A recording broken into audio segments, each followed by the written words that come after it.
Olá pessoal, tudo bom com vocês? Sejam bem-vindos a mais uma palestra do Amor e Caridade de Orlando. Espero que todos estejam bem em suas casas.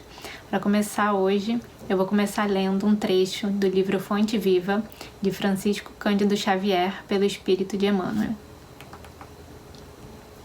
Caindo em si. Este pequeno trecho da parábola do filho pródigo desperta valiosas considerações em torno da vida. Judas sonhou com o domínio político do Evangelho, interessado na transformação compulsória das criaturas. Contudo, quando caiu em si, era demasiado tarde, porque o divino amigo fora entregue a juízes cruéis. Outras personagens da Boa Nova, porém, tornaram-se a si a tempo de realizarem salvadora retificação. Maria de Magdala pusera a vida íntima nas mãos de gênios perversos, todavia caindo em si, sob a influência do Cristo, observa o tempo perdido e conquista a mais elevada dignidade espiritual, por intermédio da humildade e a renunciação. Pedro, intimidado ante as ameaças de perseguição e sofrimento, nega o Mestre Divino. Entretanto, caindo em si, ao se lhe deparar o olhar compassivo de Jesus, chora amargamente e avança resoluto para sua reabilitação no apostolado. Paulo confia-se à desvairada paixão contra o cristianismo e persegue, furioso, todas as manifestações do evangelho nascente.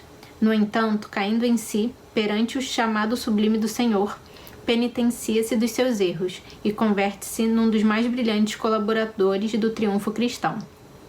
A grande massa de crentes de todos os matizes, nas mais diversas linhas da fé. Todavia, reinam entre eles a perturbação e a dúvida, porque vivem mergulhados nas interpretações puramente verbalistas da revelação celeste, em gozos fantasistas e mentiras da hora carnal, ou imantados à casca da vida a que se prendem desavisados.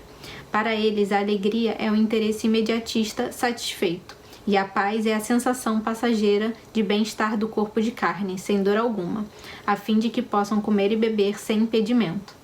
Cai, contudo, em ti mesmo, sob a bênção de Jesus, e transferindo-te então da inércia para o trabalho incessante pela tua redenção, observarás surpreendido como a vida é diferente. Que assim seja.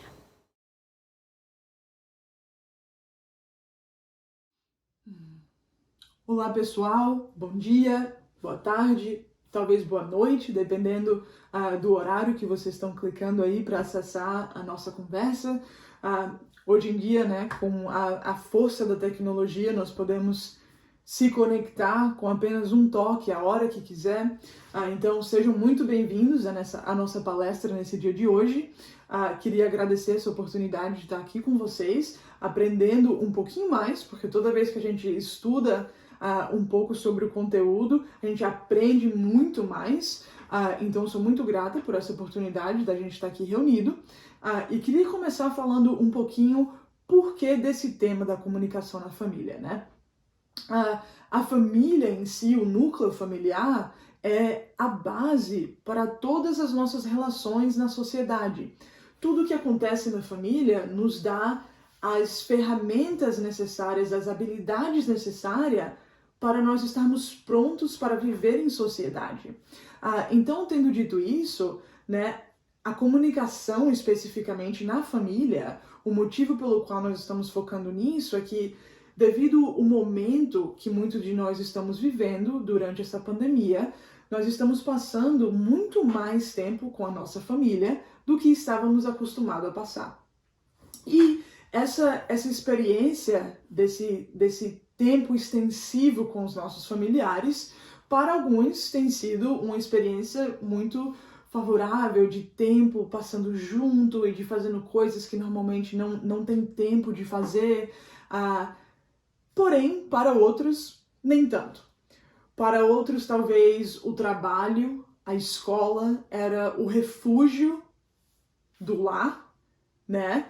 E é importante que nós foquemos na importância da comunicação do lar. Porque o lar é aquele lugar onde é suposto ser um lugar seguro, onde encontramos o apoio emocional, o apoio espiritual.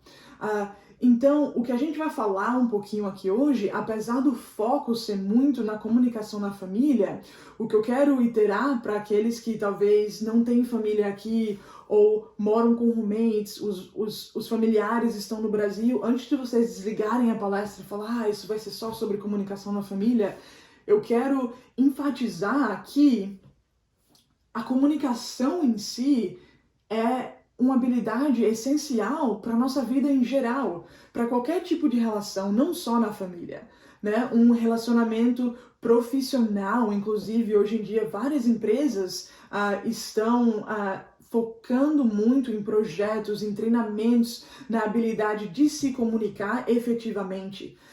Então, assim, muito do que nós vamos falar é relacionado a como aprender a se comunicar efetivamente. E o que acontece quando às vezes nós temos algum conflito na comunicação. Então sim, vamos falar de família porque a comunicação na família é essencial. Porém, vai ser na comunicação em geral. Então, vamos lá começar, né, gente? Quero que a gente comece aqui falando um pouco da lei de sociedade no Livro dos Espíritos. Por quê? Porque quando nós temos algum tipo de atrito, algum tipo de conflito, é fácil às vezes nós falarmos em voz alta, eu quero deixar tudo, não queria ir para uma ilha deserta, que é para não ter que falar com ninguém, que é para não ter que interagir, porque daí não tinha problema nenhum. E infelizmente, o que eu vou falar para vocês é a mesma coisa que os espíritos falaram para Kardec quando ele fez a pergunta: a vida social está na natureza? E a resposta dos espíritos foi: certamente. Deus fez o homem para viver em sociedade. Não lhe deu inutilmente a palavra e todas as outras faculdades necessárias à vida de relação. Quer dizer, aqui os espíritos estão deixando bem claro que o que Deus deu para nós são as faculdades necessárias e que não foram dadas inutilmente. Então, assim, para aqueles que ainda estão, mas será mesmo? Eu gosto das perguntas que o Kardec pergunta, né? Porque ele não deixa nenhuma dúvida.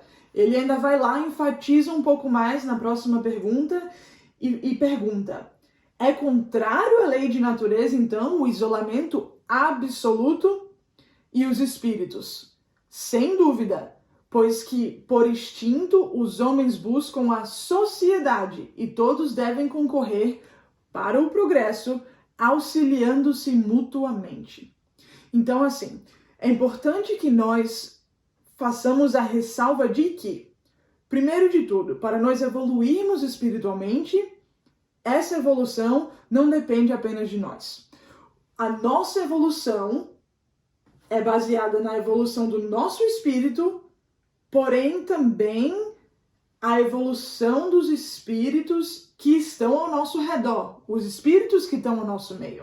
E essas pessoas são os nossos familiares, os nossos amigos, os nossos colegas de trabalho, todos aqueles que estão no nosso núcleo social, nós temos a responsabilidade de auxiliar. É tanto que aqui fala, auxiliando-se mutuamente. Então, se nós não vivemos na sociedade, nós não vamos ter essa oportunidade de auxiliar um ao outro.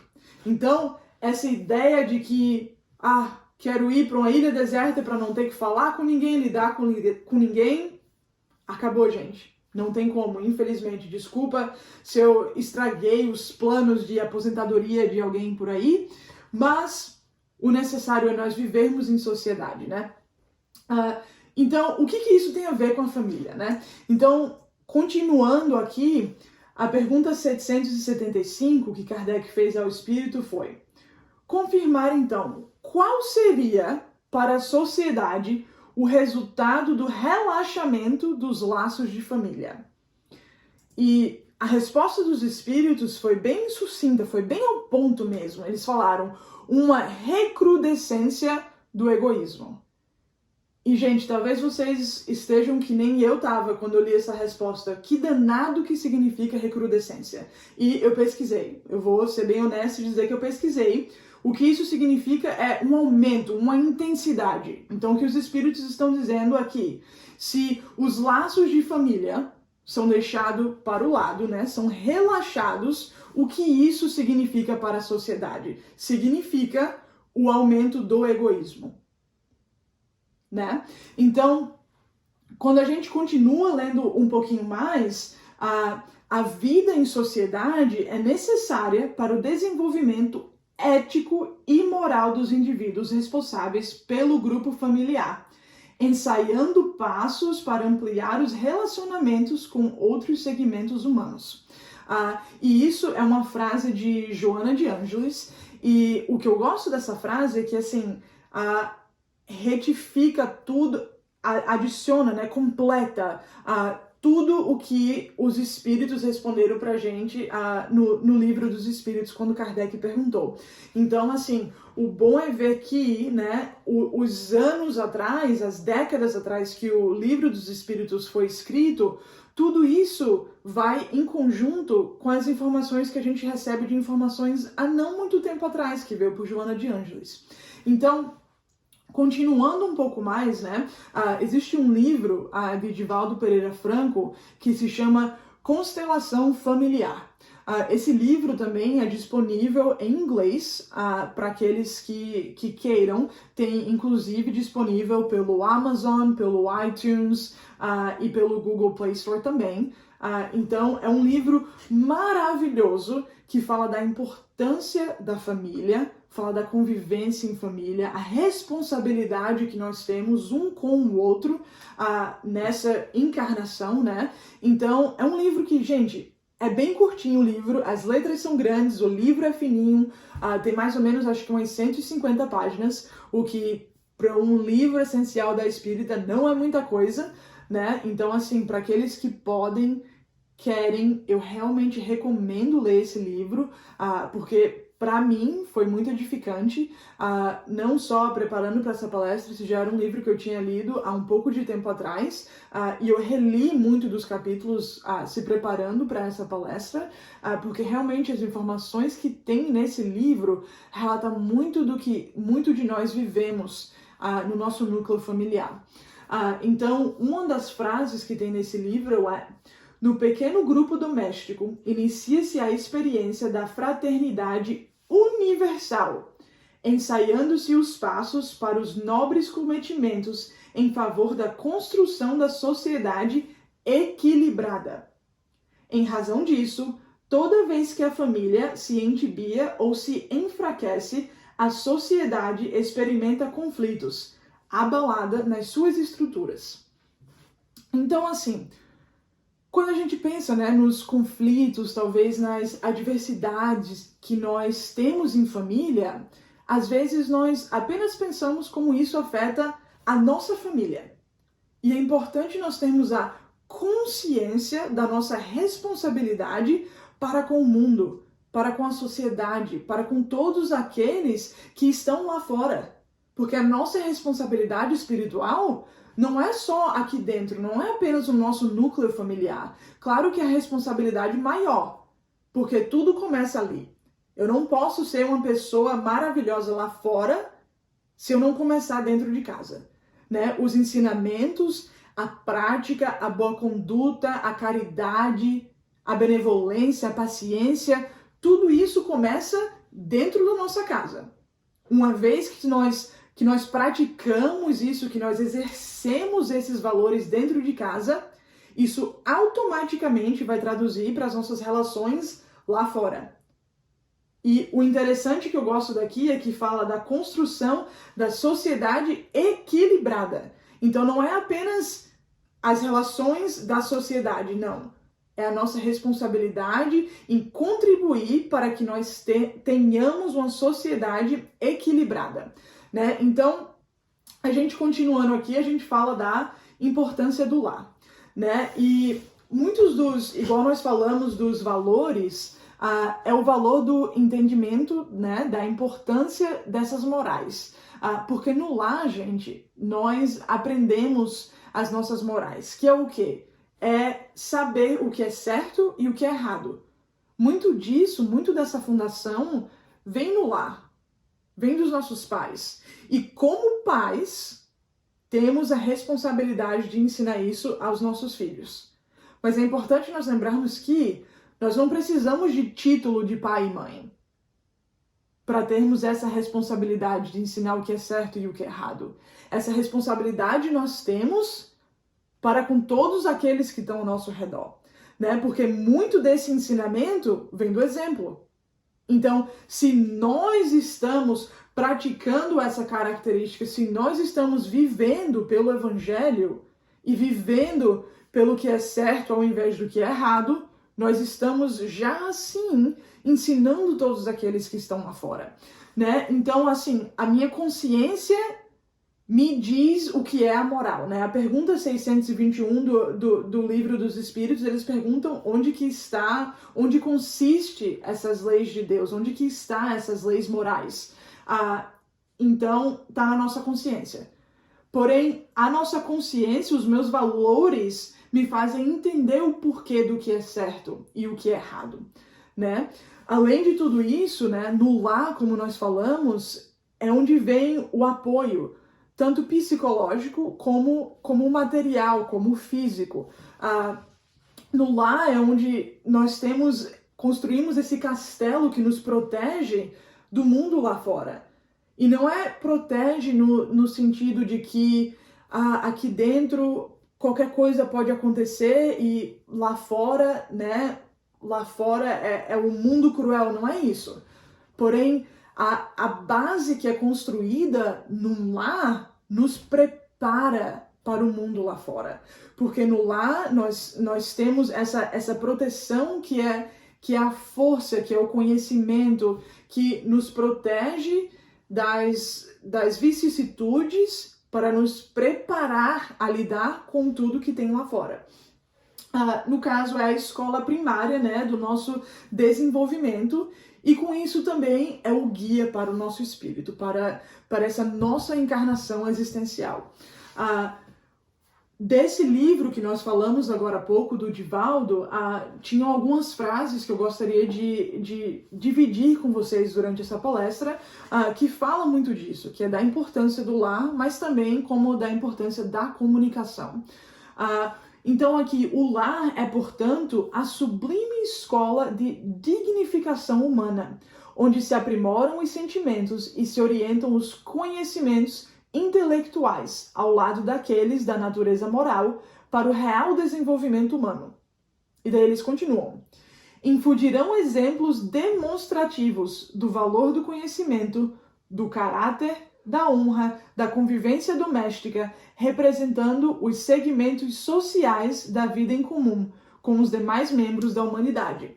Então, perceba que isso vai exatamente com o que nós lemos das perguntas que Kardec fez para os espíritos, né? É a comunicação na família, é o lar sendo a base, o núcleo que nos vai preparar, que nos vai equipar com as ferramentas necessárias para que nós não apenas possamos viver em sociedade, mas que nós possamos ser pessoas que contribuem ativamente, com frequência, positivamente para a sociedade, né?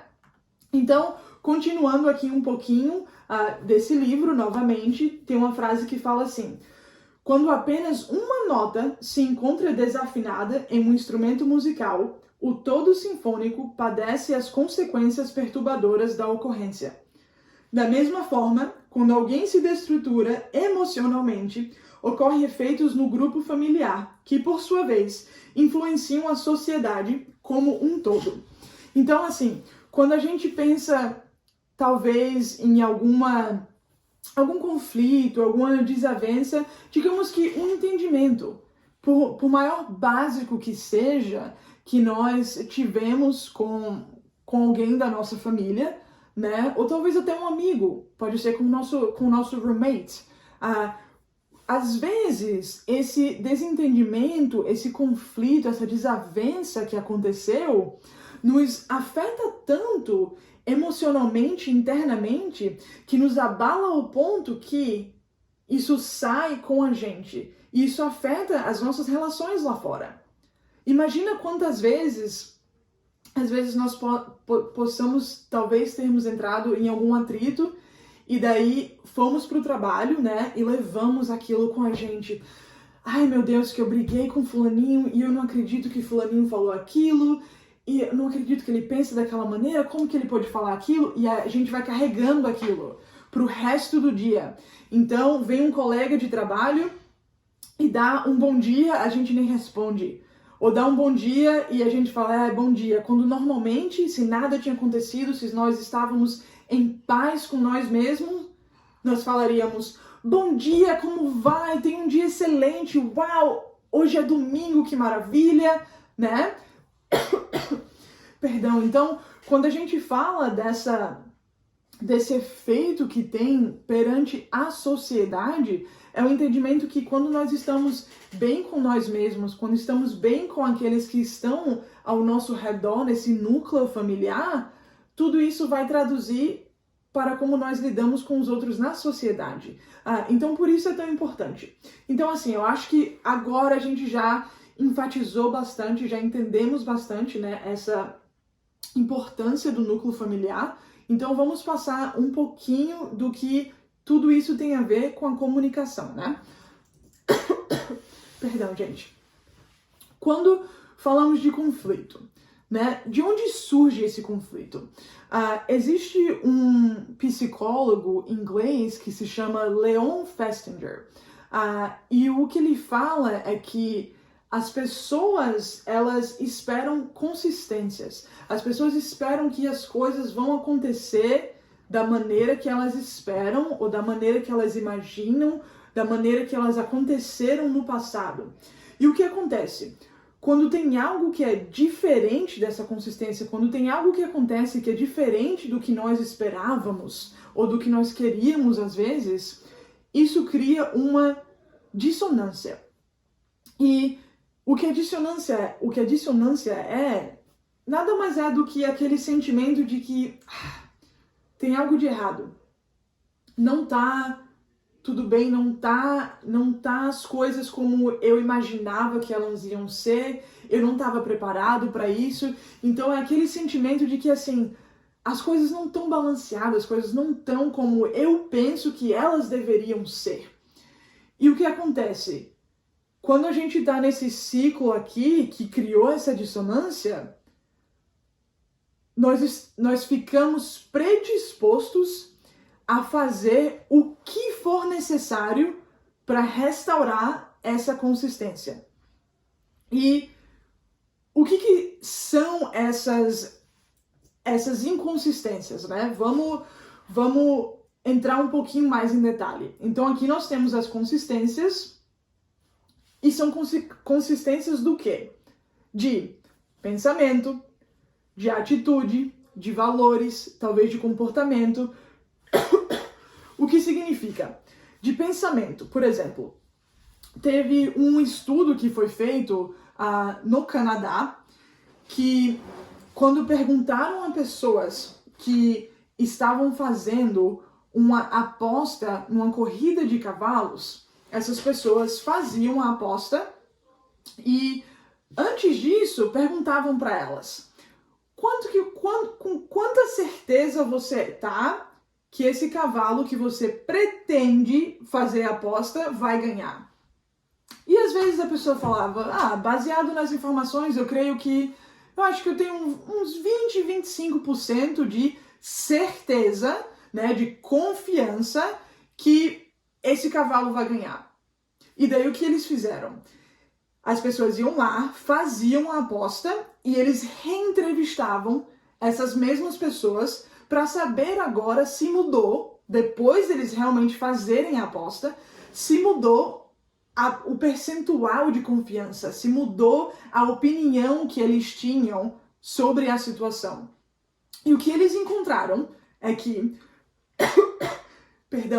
em maioria das vezes, o que acontecia era as pessoas que já tinham feito a aposta, o percentual de convicção, né, a certeza que essas pessoas tinham que a aposta delas iam realmente ocorrer era bem maior do que quando fizeram originalmente a pergunta.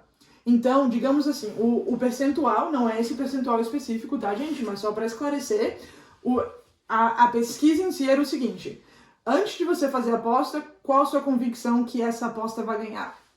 E daí a pessoa falava, 20%. E daí depois da pessoa ir lá e apostar, eles perguntavam, e agora? O que você acha? Qual a sua certeza? E eles estavam com bem mais confiança, com bem mais certeza. Por quê?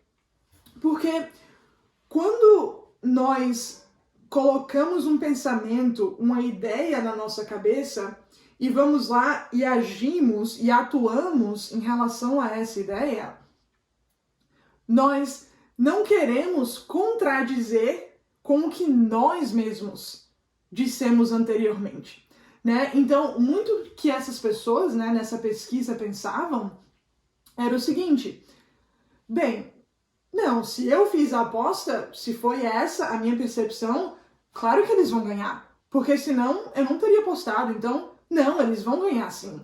E, assim, alguns exemplos bobos, né, que a gente pode dar na nossa própria vida, digamos assim, quando acontece algo talvez que é não necessariamente de errado, mas algo que nós não estávamos preparados ou não estávamos esperando, né? Por exemplo, digamos que nós estávamos super excitados para ir para uma festa, era a festa que nós estávamos esperando durante o ano inteiro, e quando chega nesse fim de semana, algo acontece e nós não podemos ir para a festa. E aí o que acontece, né? Se a gente olha aqui, nós temos a consistência, que era o que eu esperava. Eu esperava que tudo ia acontecer para eu ir nessa festa. Aconteceu alguma coisa aqui no meio, né? Que esse era o meu pensamento. Algo aconteceu que eu não pude ir. Então, para me ficar ok com a ideia de que não aconteceu, eu tento me convencer de que aquela festa não era nada demais. Então, aquilo que nós estávamos tão felizes, tão excitados, tanto, né, esperando, não acontece, e nós, para nos convencermos de que é ok que não aconteceu, nós vamos lá e falamos para nós mesmos: mas eu acho que as pessoas que eu queria não iam estar na festa mesmo, eu acho que não ia ser tão legal, eu ouvi falar que fulaninho não ia, então, é ok, it's ok que não aconteceu. Então, é isso que nós falamos da dissonância. Quando acontece essa dissonância, quando acontece algo que é diferente do que nós esperamos, nós tentamos mudar esse nosso comportamento para que restauremos essa consistência. Um outro exemplo que nós podemos dar, né, um exemplo bobo, mas eu acho que talvez um exemplo que muitos de nós possam entender. Digamos que nós estamos numa meta de ser fitness, né?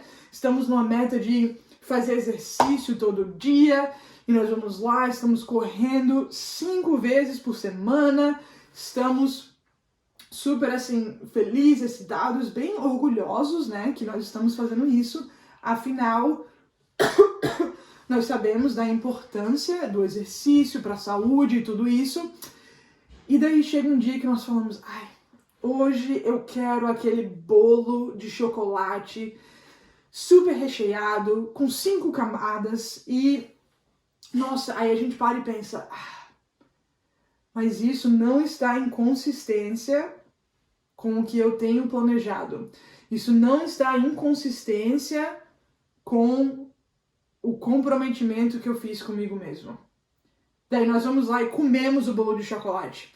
E daí bate aquele sentimento de: meu Deus, eu tava indo tão bem, eu tava fazendo exercício todo dia, e agora comi o bolo de chocolate. E daí cria, né, aquela dissonância, que é aquele sentimento de: eu não queria fazer isso, mas eu queria fazer isso. Então, né, a nossa atitude, o nosso pensamento tá um pouco em conflito, e a gente vai lá e fala: mas também eu sou filho de Deus?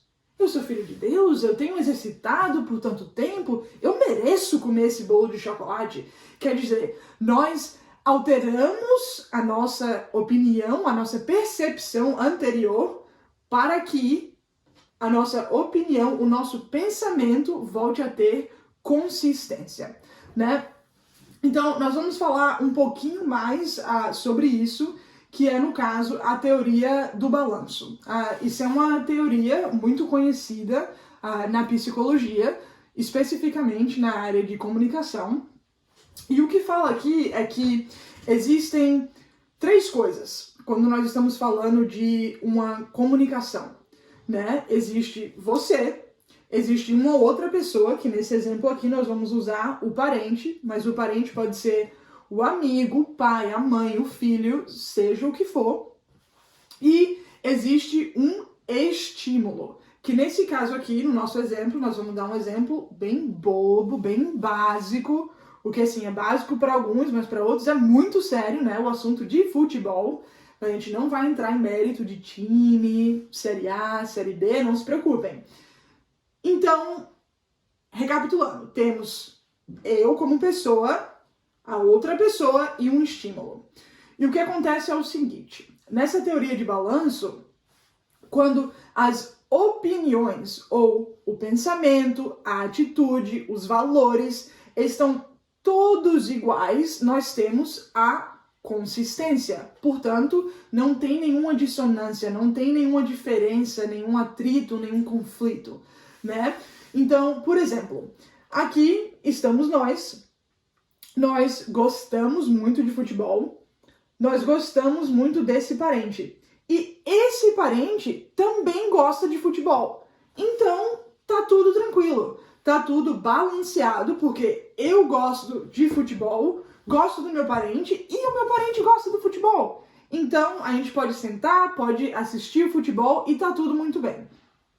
Porém, o que acontece quando esse estímulo aqui, né, que foi o exemplo que nós usamos do futebol, é inconsistente com um desses lados, que é o que a gente vai falar agora.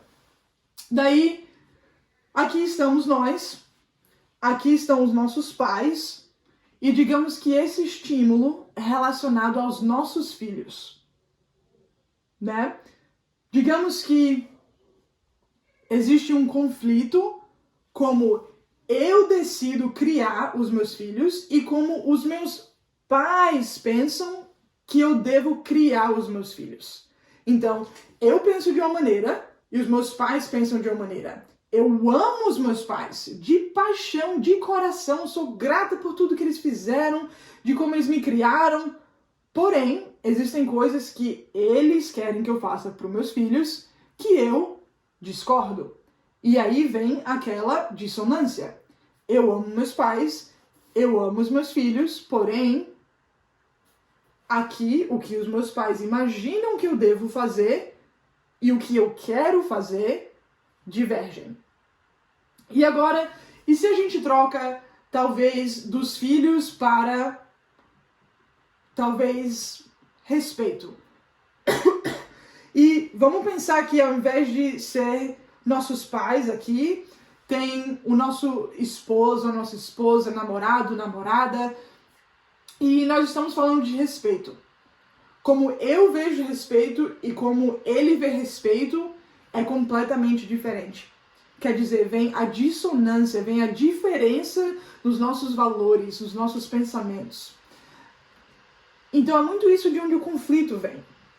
E como nós podemos, né, colocar isso num balanço sem necessariamente diverger, porque as diferentes opiniões vão sempre existir. E elas devem existir, gente. Nós fomos criados simples e ignorantes, porém sempre compelidos a melhorar, né? Essa é a nossa missão. E sabendo que nós fomos criados dessa maneira, nós também temos que nos lembrar que nós somos diferentes. Deus nos criou diferente por um motivo. Se todos nós fôssemos exatamente iguais, não ia funcionar.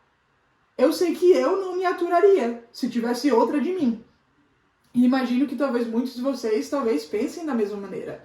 Então, assim, vão ter as divergências de opiniões, de valores, de atitudes, de pensamento. Porém, isso não significa que tem que haver um conflito. os meus pais podem pensar que a maneira da qual eu crio os meus filhos seja um pouco diferente da maneira na qual eles fariam, porém, isso não deve gerar um atrito entre eu e meus pais.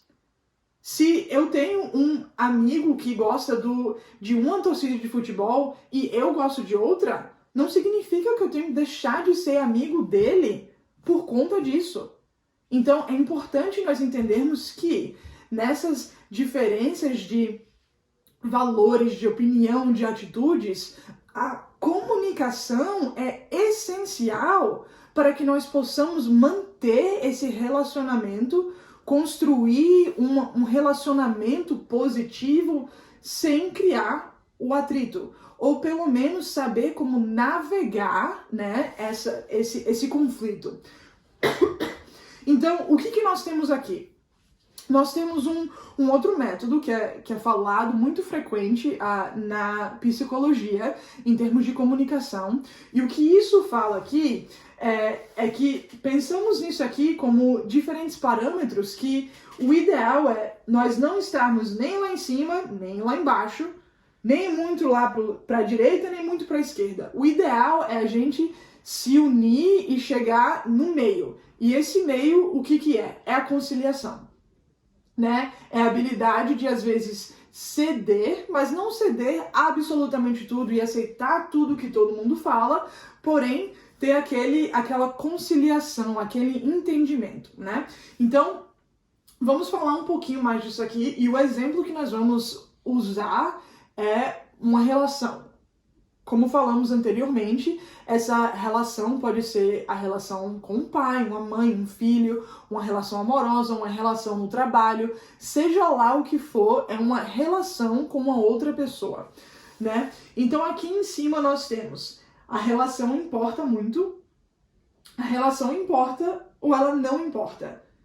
Aqui é o resultado, e o resultado que nós estamos falando é o resultado do conflito. Seja ele o resultado do valor, da atitude, do pensamento, aqui embaixo é o resultado. E é importante nós enfatizarmos que quando a gente fala do resultado e relação importa, nós estamos falando que importa no sentido de que não importa mais que a relação ou menos que a relação. Não importa mais que o resultado ou menos que o resultado. Apenas importa, é significativo, né? Então, quando nós olhamos aqui e vemos que, por exemplo, se nós pensamos que a relação não importa o suficiente ou que o resultado importa muito mais do que a relação, nós estamos aqui no lado dominante. Eu quero ter a razão, porque o que importa para mim é o resultado. O que importa para mim é ter razão. E eu estou disposta a ter o conflito que for, ter a briga que for, contanto que eu tenha razão. Então, isso significa que a relação não importa. O que importa aqui é que eu domine, é que eu tenha razão, é que eu tenha a última palavra, né? Aí, quando nós olhamos aqui, se a relação não importa e o resultado não importa, a gente evita. A gente pensa, quer saber? Eu não tô nem aí. Eu não penso, eu não me importo com o que a pessoa pensa, o resultado não importa, eu não quero saber se ela tem razão, se eu tenho razão, nada importa. É o lado de evitar. Mas aí é que tá, quando nós estamos evitando, nós não estamos resolvendo o problema, né? Isso acontece muitas vezes nas relações profissionais, que no trabalho, às vezes, a gente tem aquela situação na qual nós não estamos satisfeitos ou não concordamos com o que está acontecendo, porém, não falamos nada porque achamos que, pra que eu vou falar? E nós evitamos a situação. Porém, evitar a situação não está resolvendo, não está ajudando, e nós também não estamos ajudando a outra pessoa a crescer, a melhorar, né? Quando a gente chega um pouquinho aqui mais acima, quando a gente pensa que a relação importa muito, a minha preocupação é salvar aquela relação, é manter a relação, e eu não me importo, se eu tiver que dar toda a razão para a pessoa, eu vou dar a razão que é apenas para me manter aquela relação. É o acomodante. Nós perdemos um pouco do que nós somos para acomodar o outro, Porque o que eu quero é aquela relação que seja cega. O resultado não importa. Se a pessoa quiser, tá certa. Se me mandar fazer o que ela quiser, eu vou fazer. Porque o que importa é eu estar de bem com aquela pessoa. Então eu vou acomodar tudo o que ela quer. E nós não podemos viver dessa maneira, gente. Por quê? Porque primeiro que nós temos que ter o nosso autorrespeito. Porém, segundo, nós temos que lembrar da responsabilidade que nós temos e ajudar o outro. E se o outro é uma pessoa na qual sempre quer ter razão e impõe ao ponto de que nós acomodamos, nós não estamos ajudando, né? Então, a gente, quando vem um pouco mais para esse lado aqui de cima, né? A gente acomoda, porém, tem que ter a colaboração. Que é esse ponto aqui, que é o ponto mais pertinho, assim, de onde a gente quer estar, no qual a relação importa, o resultado também importa. Então, eu quero manter aquela relação, porém, é importante que aquela pessoa entenda que ela não vai estar certa o tempo inteiro, que eu não vou estar certo o tempo inteiro. Quando a gente começa a chegar nesse ponto da colaboração, é que abre os caminhos da comunicação. E uma vez que nós começamos a se comunicar, que nós começamos a ouvir a outra pessoa, a pessoa começa a nos ouvir, nós chegamos no ponto da conciliação. Que quando nós falamos em ceder, não é apenas um lado ceder, é os dois lados cederem. Porque a comunicação, porém, mais além do que a comunicação, a convivência depende da nossa habilidade de ceder, gente. A gente não vai sempre adquirir tudo que a gente quer da maneira que a gente quer. Mas também a gente não deve deixar o outro ter tudo da maneira que ele quer o tempo todo. A vida é essa conciliação, é ceder. A gente cede um pouco, a outra pessoa cede um pouco, e nesse processo de ceder, nós vamos deixando o nosso ego, nós vamos aprendendo a ser mais pacientes, mais compreensivos, mais benevolentes uns com os outros. Então, onde nós queremos estar é nesse meio aqui. E quando nós começamos a colaborar, a conversar, a comunicar uns com os outros, essa comunicação efetiva nos leva nesse meio aqui. Então, nós vamos falar um pouquinho agora como colocar tudo isso em prática, né? Porque a gente entende agora como que, às vezes, a gente se coloca em algumas situações porque talvez nós damos mais valor à relação e não o que a pessoa está dizendo, ou muito valor ao resultado de querer ter aquela razão, ter a palavra final e não dar importância suficiente para o que aquela pessoa significa na nossa vida. Então, tendo falado disso aqui, nós vamos pro nosso próximo ponto, que são as 5 essências do amor consciente. Essas informações aqui, gente, tem um livro que se chama, é um livro que é em inglês, infelizmente não existe uma tradução desse livro para o português ainda, mas talvez, quem sabe, um de vocês que estejam interessados em ler um livro pode um dia traduzi-lo. É um livro que se chama Como Ser Adulto em Relações, né? O título, igual eu falei, o livro em si ele é em inglês, porém traduzido para o português, esse é o título desse livro. E é muito interessante, é um livro que, na verdade, eu tive que ler para a escola em uma das classes que eu tive que fazer, porém é um livro que fala muito das coisas que nós falamos no Espiritismo, né? Então, gostaria de deixar um pouco disso aqui com vocês. Isso são as essências para a nossa comunicação com todos aqueles que estão ao nosso redor. E eu gosto de chamar disso da essência do amor consciente, né? Porque amar é o início daquele afeto, daquele carinho. Porém, o amor consciente, quando colocado em prática, é aquele amor que nos ajuda na convivência, no dia a dia, de entender, de ser compassivo. Então é isso que a gente vai falar um pouquinho aqui. O amor, uma dessas 5 essências, a gente vai começar com a atenção. E o que é a atenção, né? É a sensibilidade aos sentimentos do próximo. E O que a gente quer dizer com isso? É nós prestarmos atenção, é nós sabermos como a gente puxa os botões do outro, né?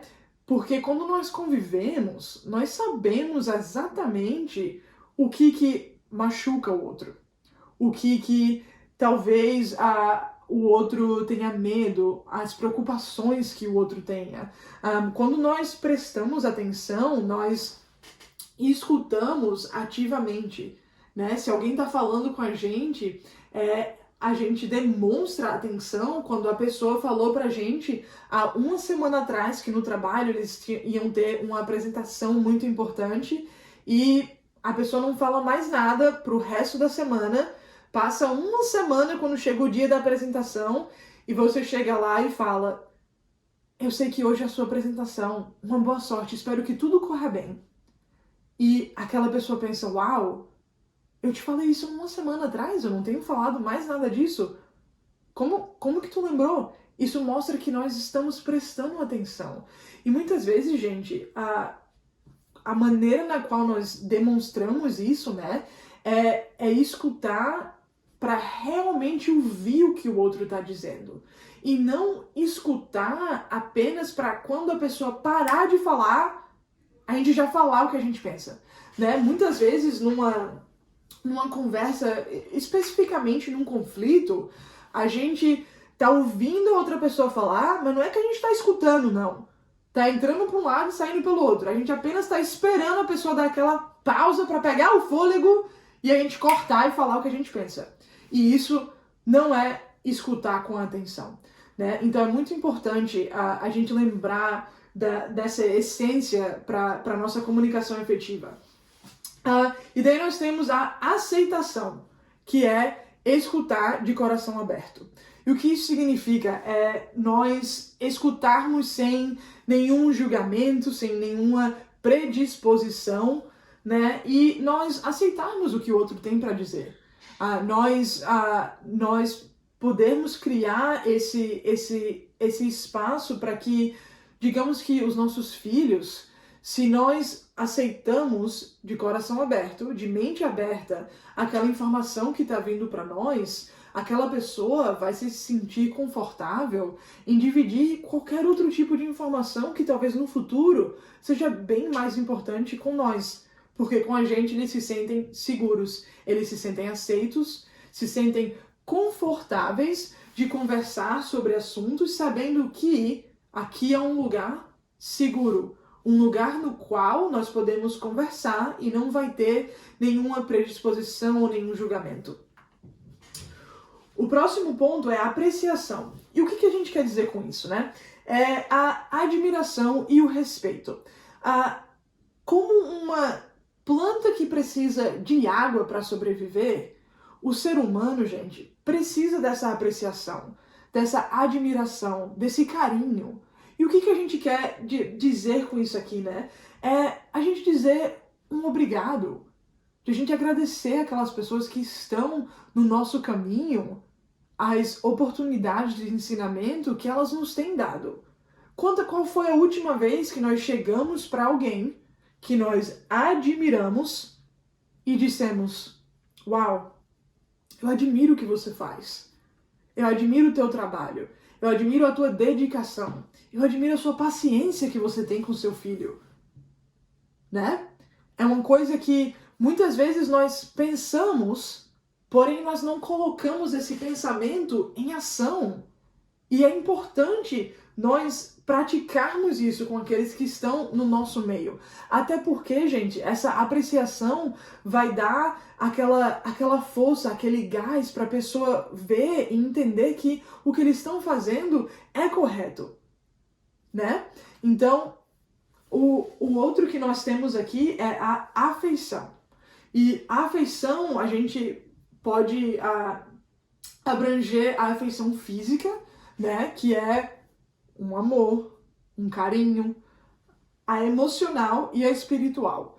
Quando nós falamos disso, é importante que esse tipo de afeição seja algo que também nós pratiquemos no nosso dia a dia, porque quem aqui já teve um dia difícil, e veio aquela pessoa e nos deu aquele abraço forte, caloroso e nos trouxe aquele conforto, aquela paz, né? Não foi nenhuma palavra, a pessoa não falou absolutamente nada, mas a pessoa nos conhecia o suficiente para apenas nos ver e vir nos dar um abraço, né? Então, esse carinho, essa afeição é muito importante nos nossos relacionamentos.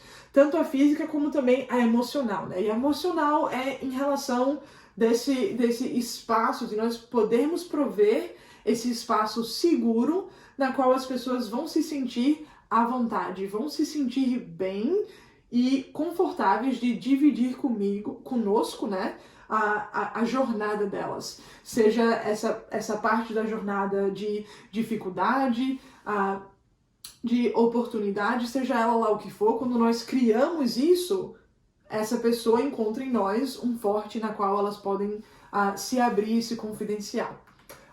O último ponto que nós temos aqui é a permissão, que é o poder falar, poder pensar e buscar os sonhos, né, gente? Isso aqui nós podemos encorajar o outro a ser o que deixar aquela pessoa ser quem ela é dar aquela permissão, aquele entendimento sem, como nós falamos anteriormente, sem o julgamento. Agora, é muito importante que nós muitas vezes perguntemos aquelas pessoas com as quais nós convivemos como cada um entende essas coisas aqui. Porque isso aqui é só uma base, né? A gente está falando que para nós comunicarmos é bom nós termos essas essências do amor consciente, que é a atenção, a aceitação, a apreciar, a afeição, a permissão. Porém, cada pessoa vai interpretar isso aqui um pouco diferente. Então, muitas vezes nos conflitos, né, nós não sabemos o que para o outro significa nós mostrarmos a afeição. O que para o outro significa apreciação? Talvez para um seja chegar em casa, tem um jantar feito, independente de quem que fez, eles não tinham obrigação de fazer. Então, qual que foi a última vez que, quando nós sentamos a uma mesa com o prato feito, nós viramos e agradecemos aquela refeição para a pessoa que fez? Né? Então, é muito importante nós perguntarmos aos nossos familiares ou talvez aos nossos amigos, quando estamos talvez num momento de conflito e coisas são ditas, como que essas pessoas se sentem apreciadas? Como é que você se sente? Como que eu posso demonstrar a minha atenção, o meu carinho para com você? Né? Então, falando disso, a gente vai pular para a comunicação afetiva. E não é um erro de ortografia não, gente. A gente não está falando da comunicação efetiva mais. Porém, a comunicação afetiva, né, de afeto, de amor, vai automaticamente criar uma comunicação que vai ser muito mais eficaz. Então, nós falando aqui, né, quando a gente se comunica, muitas vezes a gente tem a tendência de comunicar, de falar sobre o outro, né? Não é o que eu faço, mas é o que você faz. E, na verdade, nós temos que praticar um pouco como que a gente fala essas coisas. Por exemplo, se nós chegamos para alguém e falamos, você não me liga. Isso é uma frase que, assim, é bem acusatória, né? Provavelmente vai dar uma resposta da outra pessoa que é uma resposta meio que de defesa. Porque se a pessoa vai lá e pensa, meu Deus, como assim que eu nunca ligo pra você? Eu ligo pra você uma vez por semana. Ok, mas uma vez por semana para aquele indivíduo pode ser demais. Mas pra mim não é. Pra mim talvez eu queria uma vez por dia.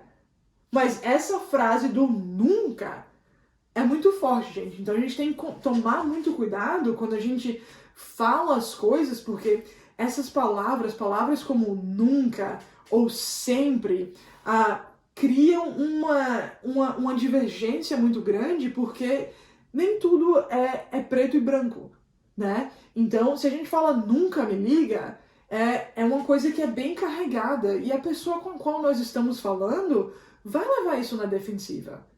Provavelmente muitos de nós também iríamos levar.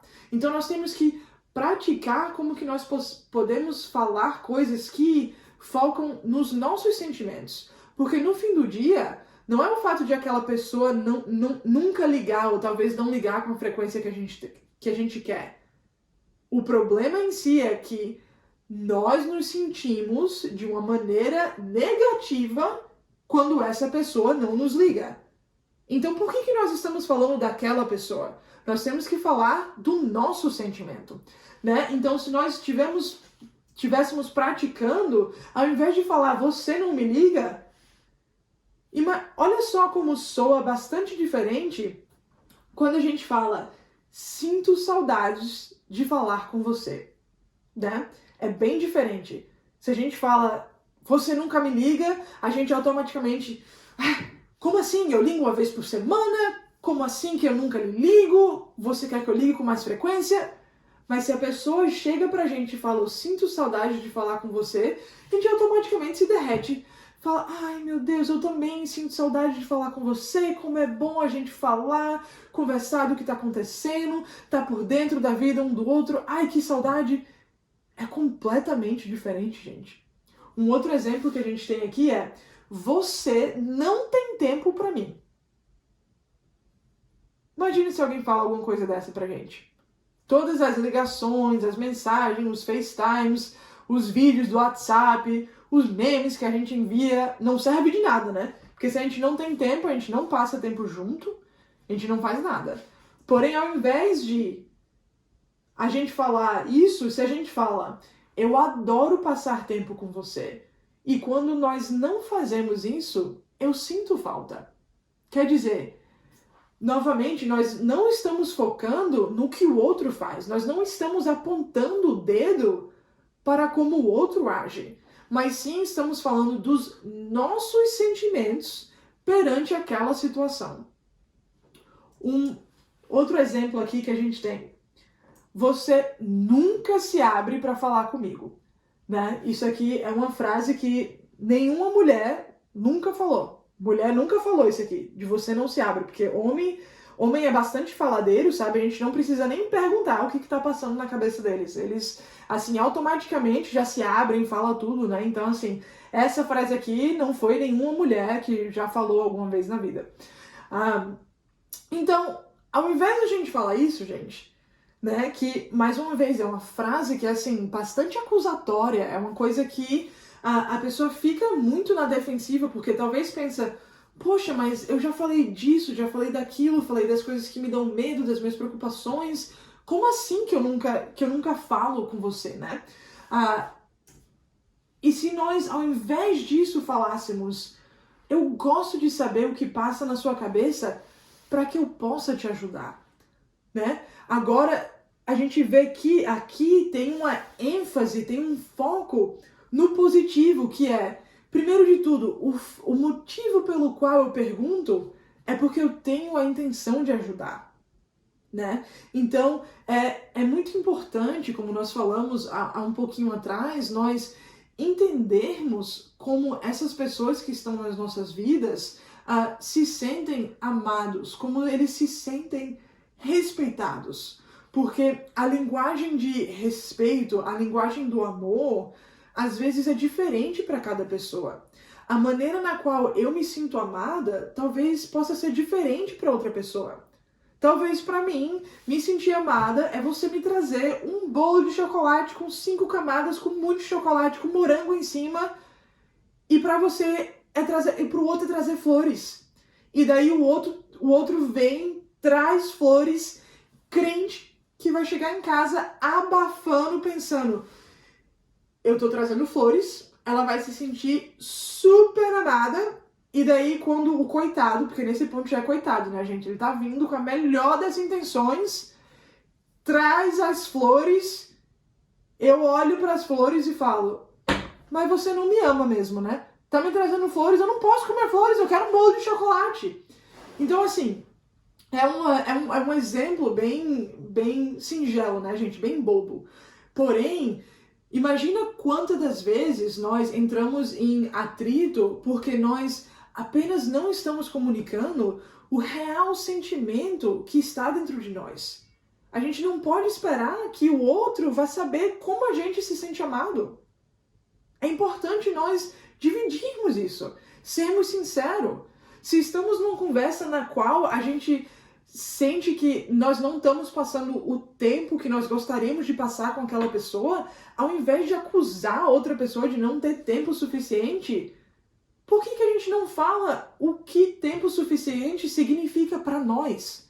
Porque se nós comunicamos efetivamente o que o tempo significa pra gente, o que amor, o que respeito, o que carinho significa pra gente, aí sim nós estamos dando àquela pessoa as ferramentas no qual ela pode ter sucesso na comunicação, né? A gente não deve esperar que o outro adivinhe. E muitas vezes, muito desses conflitos que nós entramos é porque a gente não comunica para o outro o que a gente quer, o que a gente pensa. Então, gente, isso é muito importante na comunicação. A gente sair de uma conversa e parar e perguntar: o que você entendeu? O que não ficou claro? A gente não deve nunca evitar um diálogo, porque a gente evitando o diálogo, o que vai acontecer vai criar mais desavenças, vai criar mais desentendimentos. Então é importante que nós possamos investir o tempo necessário nas nossas relações para que nós possamos criar essa comunicação afetiva, focando no nosso sentimento e não acusando a pessoa do que ela está fazendo. Então, a gente já está finalizando, gente. Algumas outras frases daquele mesmo livro do Divaldo, que a gente falou um pouquinho mais cedo, que caem super bem no que a gente está falando aqui, né? O lar não é somente o lugar dos deveres, mas também do prazer, da alegria de conviver e sentir a família, de experienciar júbilos e programar festividades que possam auxiliar os bons relacionamentos sociais.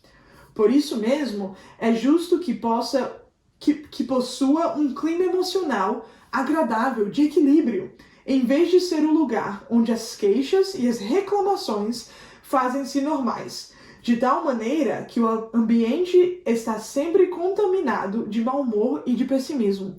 Gente, a gente ficar em casa, né?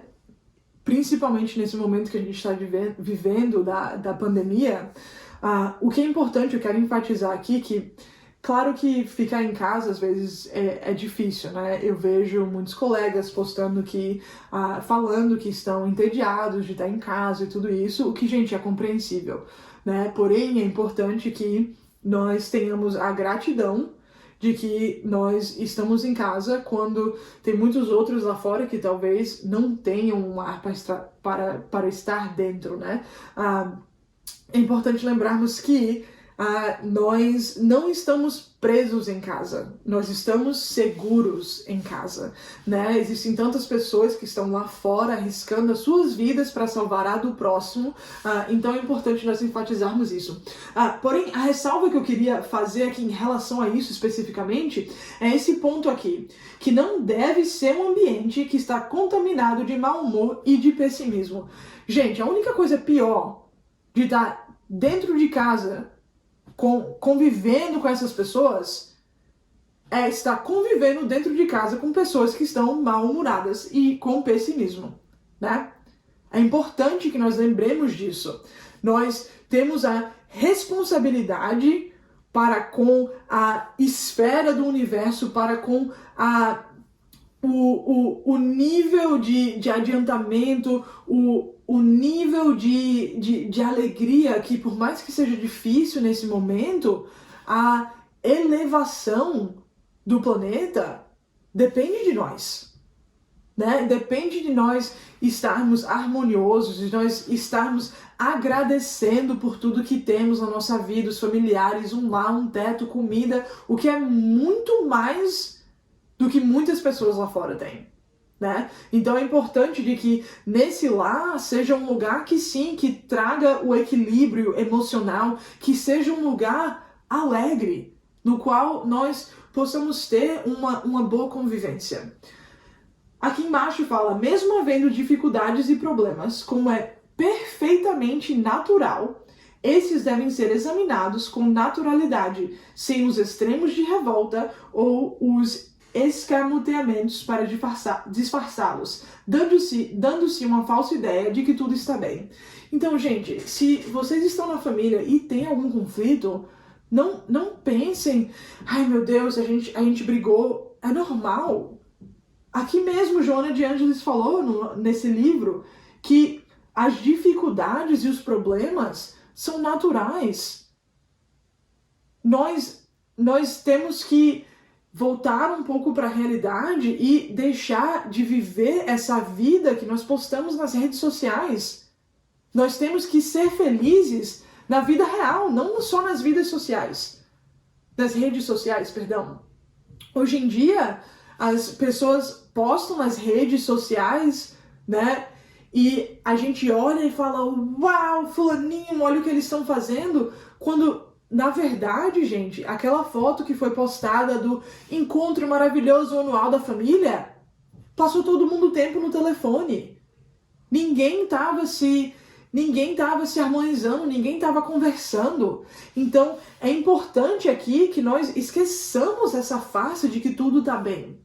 Vão ter os momentos difíceis, vão ter as tribulações, porém, é importante que, nós lembremos da responsabilidade que nós temos perante o nosso núcleo familiar e como isso influencia a sociedade, como também de ajudar uns aos outros. Então, esses conflitos vão haver. Porém, é importante nós lembrarmos dos recursos e das ferramentas que nos é dado para poder comunicarmos efetivamente e assim ter um lar no qual a paz reside, a harmonia, o amor, a compaixão, compreensão, paciência, né? Então, aqui, gente, para finalizar, a última parte que eu queria deixar com vocês desse livro é essa parte aqui. Que através, portanto, dos relacionamentos familiares que facultam solidariedade e compreensão, instala-se o reino de Deus nos corações, proporcionando real motivo para uma família ditosa, uma existência individual e grupal feliz. Sendo fundamentalmente o lar a representação minúscula da sociedade como célula inicial, é justo que seja construído de forma que se alongue com naturalidade pelo grupo social na direção de toda a humanidade. Gente, olha essa parte que fala aqui. O lar, essencialmente, a meta é que seja um pedacinho do reino dos céus nos corações. Para que de pouquinho em pouquinho, de acordo que o reino dos céus está presente nos corações e nos lares de cada um, isso automaticamente vai se transferir para as nossas relações lá fora, na sociedade, para que um dia isso leve à direção positiva, construtiva e benevolente da humanidade. Então, muito obrigada por vocês passarem um pouquinho de tempo aqui comigo falando sobre isso. Eu espero que um pouco da mensagem de hoje seja efetiva nas comunicações, nos relacionamentos e que nós lembremos que a comunicação, gente, é essencial em tudo que nós fazemos. E nós controlamos a mensagem dessa comunicação. Nós controlamos como nós passamos a mensagem. Ela pode ser uma mensagem de encorajamento, uma mensagem positiva, de amor, de luz e de paz. E todo dia, em todos os nossos relacionamentos, nós fazemos essas escolhas. Então, que pensemos e escolhemos como nós nos comunicamos, como nós transmitimos essa mensagem para que nós possamos estar efetivamente contribuindo com a humanidade. Muito obrigada, gente. Meus queridos irmãos, estamos aqui reunidos virtualmente ao Pai Celestial. Vamos fazer a nossa oração de hoje.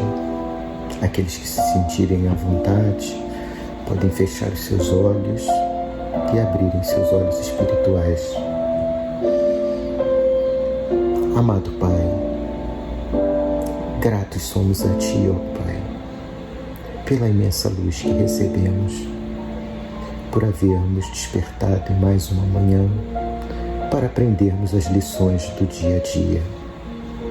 Gratos somos, ó Pai, pela vossa presença em nossas vidas, pelos ensinamentos que são ministrados a cada dia, que vêm nos acalmar, nos tranquilizar diante desses momentos de dificuldade que passa a humanidade.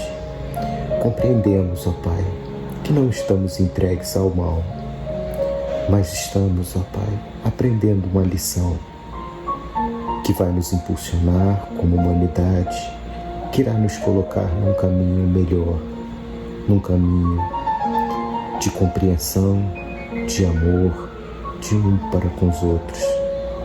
Assim, ó Pai, lhe pedimos auxílio a vós, ao Mestre Jesus Cristo, a essa espiritualidade que nos acompanha, que nos dê resignação para passarmos por esse momento que estamos atravessando, que nos dê sabedoria para compreender que tudo que passamos tem um propósito.